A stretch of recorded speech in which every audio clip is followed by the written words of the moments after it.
decisions by himself that has created why we're here today. I say unbelief for my first emotion is because I find it hard to believe that anyone, when entering this profession and taking an oath of office, swearing to uphold all that we hold dear, could have ever envisioned that something would lead to this sort of an outcome. I'm angry because it paints not just the Madison Police Department, but all of law enforcement with the cloth of mistrust. And that angers me, because the efforts of so many, so valiant, so noble, do not deserve to share this moment. I'm disappointed because I think that when everybody takes the oath of office, the expectations are that you are going to meet and exceed those societal expectations that everybody else is held to. And in fact, ethical police are those police that know that we should be held to a higher standard and eagerly grasp that challenge unflinchingly because it's the right thing to do. And finally, in terms of sadness, is that owing to this individual's behaviors and activities, he has created shame for himself that he will have to live with for the balance of his lifetime. And how that accrues to him, his family, and at one time I hope for his aspirations and dreams, those have now come down resoundingly. And I don't know that someone can ever recover fully from what's been tainted now. And so if you have any measure of human compassion, we have to be sad for those who have failed to live up to the oath of office and the challenges in this profession. Today I have at least one moment that gives me pause for encouragement, in that this was a situation in which everything happened well in terms of coordinating our efforts with the federal law enforcement agencies and prosecuting authority that you see here today.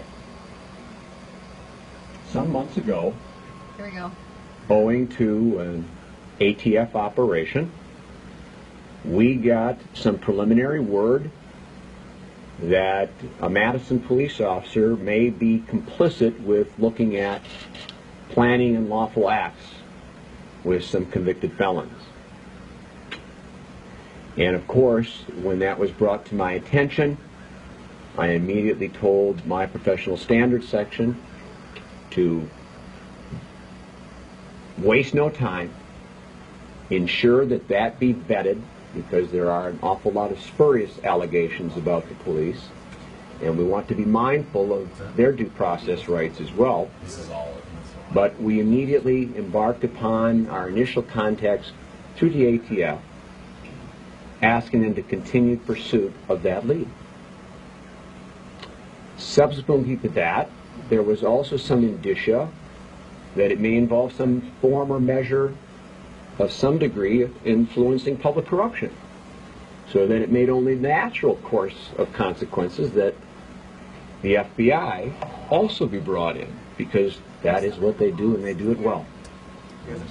So collectively, ATF, the FBI, and working under the United States Attorney's Office, together we're told in no uncertain terms, run with this just as far as you can, exhaust all logical leads, spare no expense, and whatever those implications may be, we're prepared to deal with that. Because at the end of the day, if we can't ensure our constituents that the people that they're engaged with each and every day have to have impeccable trust, unquestioningly, and without that trust, we cannot possibly forge the sort of relationships and the partnerships that we need today more than ever to establish a trust-based policing product and delivery of services. So, over the course of time, as these federal agencies continue to work their logical leads and their informant development, ultimately, we finally got what we were hoping for the first time, and that was a specific name. A name of a Madison police officer who could be linked to all of this discussion, these talks among these various Confederates. And I will let those agencies that want to speak to the various mechanics of how it went through or came to fruition, but the Reader's Digest version for our purposes today is that the investigation reached a threshold where it became seminal, that we understand what the motivations are and see how they were communicated, conveyed, and translated by the officer. Was this officer, when given an opportunity to show integrity, what would he do? And to make that story, it basically is that over the course of a very, very well choreographed operation, again, by the federal authorities that you see here before us, that culminated today in a Madison police officer being arrested at 2 p.m. today in our city by federal authorities. The incident was without rancor, it was peaceful, it was without any sort of drama, and those federal authorities here are obviously going to be pursuing all of those investigative necessities that go with statements and corroboration and other things. But at this point, suffice to say that my officer, our officer, police officer Andrew Pullum, is being charged with theft of government property, and I will leave it to the United States Attorney here to suggest what the implications are of that charge in terms of moving forward. But again, I would like to say that to our constituents here in Madison, at the earliest scintilla that there was problems within the Madison Police Department, we acted timely, we reached out because we felt it best to avoid any appearance of impropriety, collusion, or professional courtesy, that we wanted the independent oversight that professional law enforcement through the federal authorities could provide, and then we stepped away and let them do what they had to do and awaited those consequences of their actions. And to that extent, I think people should understand then that this represents, in a sad sort of way, a commentary on the fact that the system can work in keeping people accountable, and that collaboration in real time can lead to resolutions in which people who shouldn't be blemishing this badge are not afforded that opportunity. Can I turn it over to you, John? Good afternoon. Let me start with the bottom line. As the chief said, at about 2 o'clock this afternoon, Madison police officer Andrew Pullum was arrested by FBI and ATF at the Madison West Precinct when he reported for duty. He's been charged in a federal complaint with stealing $3,950 of federal money. He faces up to 10 years in prison if he's convicted. I share much of what the chief said. While this is a sad day, certainly sad for Officer Pullum, and in some sense sad for the department, as somebody who's been a federal prosecutor here in Madison for going on 37 years, I think this is a day to be proud of the Madison Police Department. Proud because when it was clear that there was something not right with one of their officers, they immediately turned this over to federal authorities and asked for a full investigation. As was said then, and as the chief and I have talked about throughout, go where the facts take you. And the facts took us to today in the arrest of Officer Pullum. Now let me turn the clock back just a little bit. In August of 2015, last summer, a citizen gave MPD gave ATF some information about a possible corrupt officer involved in armed robberies. This is, as I just said, an exceptional police department, because what they wanted was an independent, aggressive investigation that ran every ground ball out. They immediately called on their federal partners, the FBI, the ATF, my office, the U.S. Attorney's Office, for a federal investigation. And that's what we did. It came together last night, and it led to the arrest of Andrew Pullen this afternoon.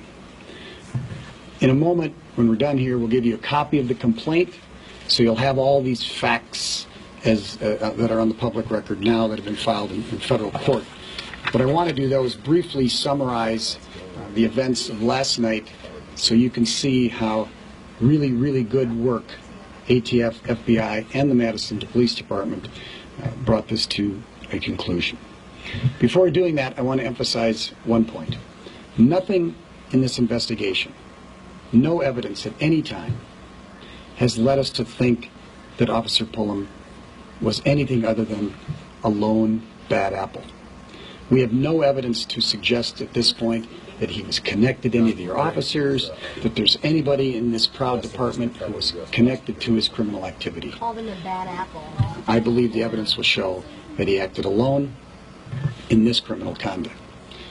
The operation that came together last night was a very high-tech in one sense, but also old-school policing in another sense. About 9 o'clock last night, at the direction of the federal agencies in Madison Police Department, a lieutenant called Officer Pullen, asked him to call a female who was out by Walmart on the west side and wanted to report something to the police. That person was in fact, that female was in fact an FBI undercover officer, posing as a person who wanted to provide information to the police. Officer Pullen called the UC, the undercover officer, and she said she was angry at her boyfriend. He was here in town. He left a car over near Walmart on the west side, and there could be cocaine or money in that car. As the chief said, this was a chance to test the integrity of a person who had information to believe was operating without any integrity. She said that the undercover officer told Officer Pullen, that the drug dealers come up, they find a key hidden on the tire. They use that key to open the trunk, grab the cocaine, and then they put the money in there. In fact, we had placed an undercover vehicle in the parking lot over near Elver Park. Inside the trunk was $3,950 in pre-recorded money that the FBI had provided, the federal money. This green duffel bag, which contained the currency, also contained a GPS locating or GPS tracking device. After talking to the undercover officer, Officer Pullen was surveilled. We had an airplane in the sky watching him. That's where it's high-tech, infrared. You can see as if it's daylight, essentially. They watched him go to the parking lot. They watched him walk around the car. Then they watched him grab the key from that front passenger front passenger tire. He then opened the trunk and grabbed a bag from the trunk. The only bag in the trunk was the green duffel bag that had been placed there by the federal officers containing the FBI money. Put the bag in a squad car, he left the parking lot. He then returned to Elver Park subsequently and called the police department for a drug detection canine. There was no indication that he'd been there before, no indication that he'd taken anything out of the car. The canine came, alerted on the car. Officer Pullen and other officers who were assisting unwittingly searched the car. Didn't find any evidence, no drugs. Of course, there were none, because we would not leave drugs unsecured in a vehicle, such as the undercover car that we'd parked. He then went back to the West District, parked his car in the parking lot. It was nearing the end of his shift. Again, the airplane surveilled him, saw him going into the West Precinct, and then coming out about 10 minutes later at the end of his shift at about 10 p.m. As he was leaving the West Precinct, it appeared that he was carrying a bag. He got in the car and he drove away. The GPS device, the tracking device, indicated that our duffel bag was in his car. He went west on McKee Road and ultimately pulled into the parking lot of the Ice Age Trail out on McKee Road. The surveillance saw him get out of the car, throw something in a trash bin, and then drive away. Again, the tracking device told us that the bag, the green duffel bag that had contained the currency, was now in the trash bin at the Ice Age Trail parking lot. He drove a bit, stopped at a residence for a bit, and then went to his home in Verona, arriving about 10:30. Law enforcement officers immediately went to that parking lot, retrieved the green duffel bag that we had planted in the car that he had taken, and recovered it from the trash can, where it was found completely empty. The $3,950 was gone. Checking with the Madison Police Department's property and records intake, we were advised and determined that Pullum did not put any money into evidence at the end of his shift, and nor did he log any money into evidence. What was the armed robbery? Those facts then led to us waiting until today. We waited till he returned to the police department, make sure he would come back and turn in that money. He returned, he did not, and he was arrested. As the chief said, it was without incident, and he will be appearing in federal court at some point later today. Just to wrap up, That's the story that's told. What took the cash? Hi everyone. Okay, so if you're watching, it is 4:15 and that news conference is still going on. We're all listening in as we are also live on set. So if you were listening through that whole thing, basically there was, it appeared to be a lone bad apple within the police department, and the FBI was involved, and they kind of did this sting in Elver Park where they provided a bag full of cash, $3,950. An undercover cop placed it there and also informed this bad apple that it was there and that it was drug money. So there's still some questions that we have, because I overheard something about I overheard something about overheard something about armed robbers, like maybe he was potentially working with convicted felons. I'm not really sure on that, so I have to go back and listen. Obviously, this is still developing. This conference is still going on, but I think we got like the nuts and bolts out of it. And we'll be live with the newest details at 5 and probably at the end of the 4 as well. So I'm sorry I don't have a ton of details. I wasn't taking notes because I was using my phone. But you can see, like, everybody, all of our producers and our photographers are in there listening. So I'll go back and listen. But again, it appears to be Andrew Pullum. Yes, Andrew Pullum is with the MPD. That is the name. That's the person who was arrested at 2 o'clock this afternoon, and that's who's being called a lone bad apple within the police department. And the prosecutor said it's not a bad day for the Madison Police Department. This is also a good day because they came forward and they were working on this. So